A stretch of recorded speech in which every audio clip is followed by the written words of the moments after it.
In 2001, I had been selected by CIA's Counterterrorism Center to lead the Jawbreaker team, which was the primary team that would lead the invasion of Afghanistan after the attacks of 9/11. I had been given instructions to accomplish a series of things.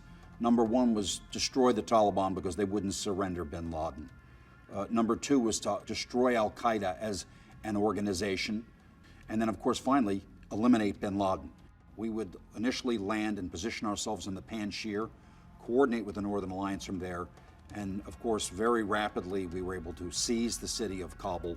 But we realized that bin Laden had fled south to the White Mountains. He'd moved along the road in a massive group. There were about 750 to 1,000 people with him. It was clear to me that the military's instructions were slightly different than mine. I could see that they were very rapidly getting themselves involved in, we have to hold the ground, we have to stabilize the country, and they were not as focused on the mission of finding and eliminating bin Laden. I had gone to the U.S. military. I had requested a team to accompany me. They didn't want to do that yet. When I realized that I wasn't going to get support for that, I decided to go alone. I was able to assemble a team of individuals, coordinate with the Afghans. I had 4 CIA officers, 3 current JSOC, Joint Special Operations Command individuals, and 1 SF medic. And those 8 men would be led by 2 16-year-old Afghans. Out of the 8 men, 4 volunteered to go up into the mountains to find bin Laden's position, get up over the top of Al-Qaeda, and then contact me. They contacted me, said, we have these guys on the ground, request permission to commence attacks. I then, of course, said, yep, let's begin. Grim Reaper, this is range 1, over. So this is 4 Americans alone in the mountains with 10 Afghans against 750 to 1,000 people on the ground.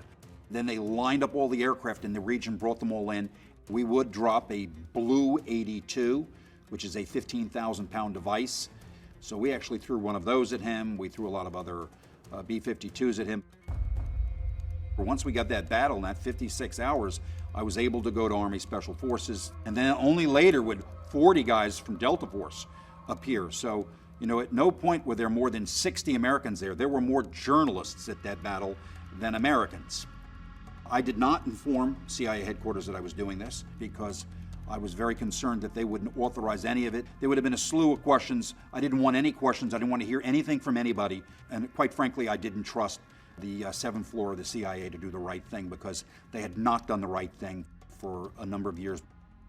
And I didn't care if I was fired or relieved either. I was just going to do it.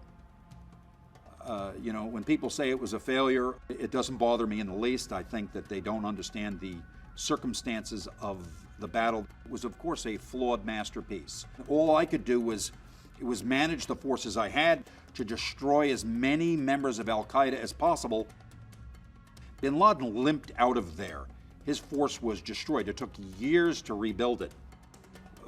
I think for almost all of the individuals that were on that deployment, it was a life-defining mission and effort.